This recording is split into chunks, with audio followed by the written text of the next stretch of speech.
हमारे आपके और देश के बड़े नेता आदरणीय लालू प्रसाद यादव जी, जिन पर हमें और आपको विश्वास है, वो लगातार जन विश्वास यात्रा के माध्यम से आज ऐतिहासिक गांधी मैदान में ऐतिहासिक जन विश्वास महारैली के नायक नेता प्रतिपक्ष बिहार तेजस्वी प्रसाद यादव जी, कांग्रेस पार्टी के राष्ट्रीय अध्यक्ष आदरणीय मल्लिकार्जुन खड़गे जी, राहुल गांधी जी, आदरणीय राबड़ी देवी जी, महासचिव सीपीएम सीताराम येचुरी जी, डी राजा साहब, सीपीआई एमएल दीपांकर भट्टाचार्य जी, केसी वेणुगोपाल जी, जनाब अब्दुल बरी सिद्दीकी साहब, तेज प्रताप यादव जी और मंच पर उपस्थित बड़ी संख्या में इंडिया गठबंधन के सभी हमारे नेता और इस ऐतिहासिक मैदान में उपस्थित बिहार की महान जनता, पत्रकार साथियों, मैं सबसे पहले तेजस्वी जी को और उनके दल को बहुत बहुत बधाई देना चाहता हूं। साथ ही साथ इस इंडिया गठबंधन और महागठबंधन के जितने भी दल हैं, जिनके कार्यकर्ता मैं देख रहा हूं मैदान में तो है ही, पटना के चारों तरफ और पटना की सड़कों पर मुझे दिखाई दिए हैं, जिन्होंने चुनाव शुरू होते ही ऐलान कर दिया है कि अगर उत्तर प्रदेश 80 हराओ का नारा दे रहा है, अगर उत्तर प्रदेश 80 हराओ का नारा दे रहा है, तो बिहार भी पीछे नहीं है। 40 हराओ का नारा यहां से भी निकल करके जा रहा है। और अगर यूपी और बिहार मिलकर के 120 सीट हरा देंगे तो भारतीय जनता पार्टी का क्या होगा। मैं अभी सुन रहा था, हमारे कम्युनिस्ट पार्टी के नेता ये कह रहे थे कि समुद्र मंथन हुआ था कभी। समुद्र मंथन हमारे सभी लोगों को पता है, समुद्र मंथन के दौरान क्या हुआ है। लेकिन इस ऐतिहासिक मैदान में मैं कहना चाहता हूं कि 2024 में संविधान मंथन होने जा रहा है। एक तरफ वो लोग हैं जो संविधान बचाना चाहते हैं, संविधान के रक्षक हैं, और दूसरी तरफ वो लोग हैं जो संविधान के भक्षक हैं, संविधान को खत्म करना चाहते हैं। मैं जब बिहार आया हूं आपके बीच में,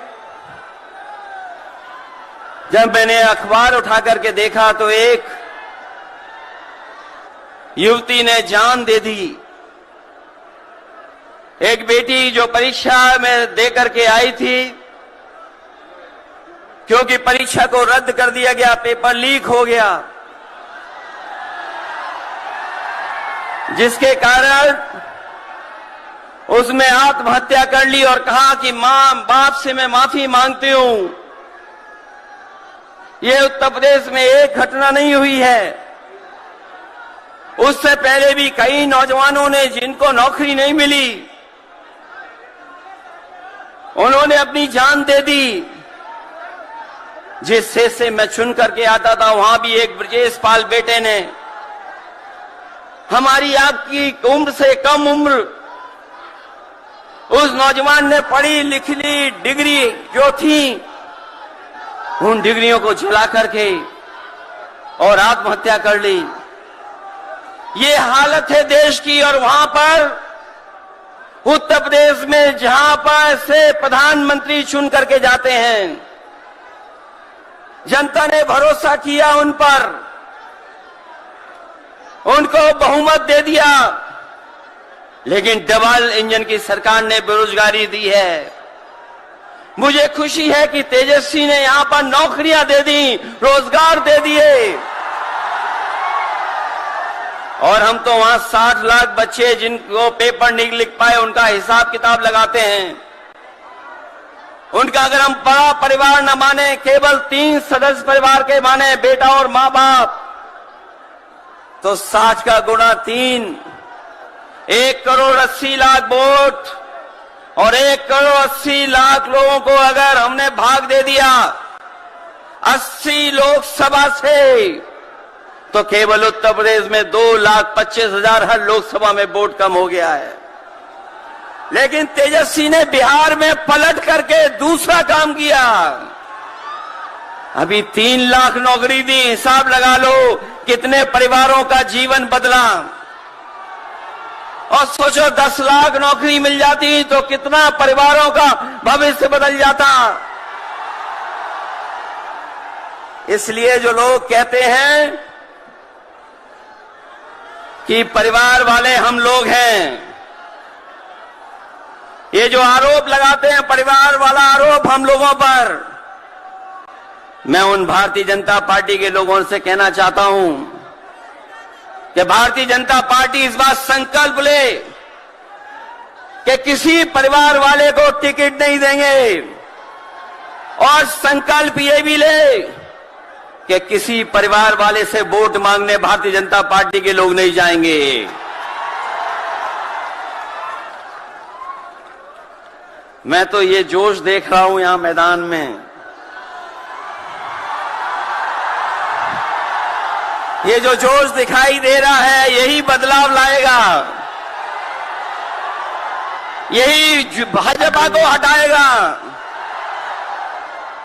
जब जोशीले नौजवान मिल जाते हैं तो बड़े बड़े लोगों का तख्त हिल जाता है।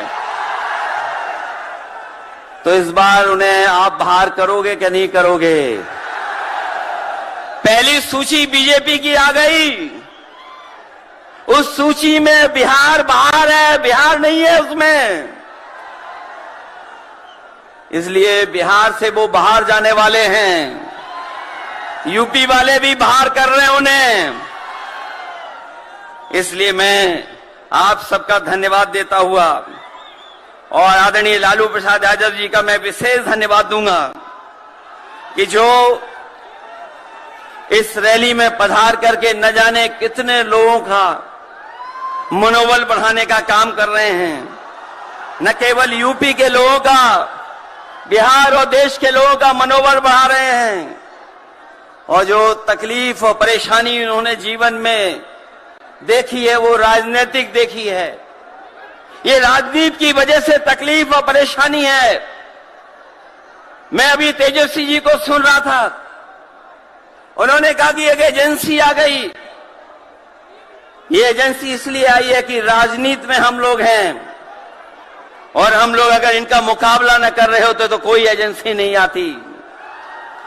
उन्हें डर है कि ये ताकत मिलकर के, ये गठबंधन बन करके उनको हटाने का काम करेगा। इसलिए मैं आपसे कहना चाहता हूं 120 हटाओ, देश बचाओ। भाजपा हटाओ, संविधान बचाओ। भाजपा हटाओ, देश बचाओ। भाजपा हटाओ, आरक्षण बचाओ। भाजपा हटाओ, नौकरी पाओ। भाजपा हटाओ, संकट मिटाओ। मैं इन्हीं शब्दों के साथ मैं सभी लोगों का बहुत बहुत धन्यवाद और आभार प्रकट करना चाहता हूं, इस उम्मीद और इस भरोसे के साथ कि जब कभी हम लोग अगली बार मिलेंगे तो ये डबल इंजन की सरकार बाहर होगी, यूपी से लेकर के बिहार तक भारतीय जनता पार्टी बाहर होगी। बहुत बहुत धन्यवाद आपका।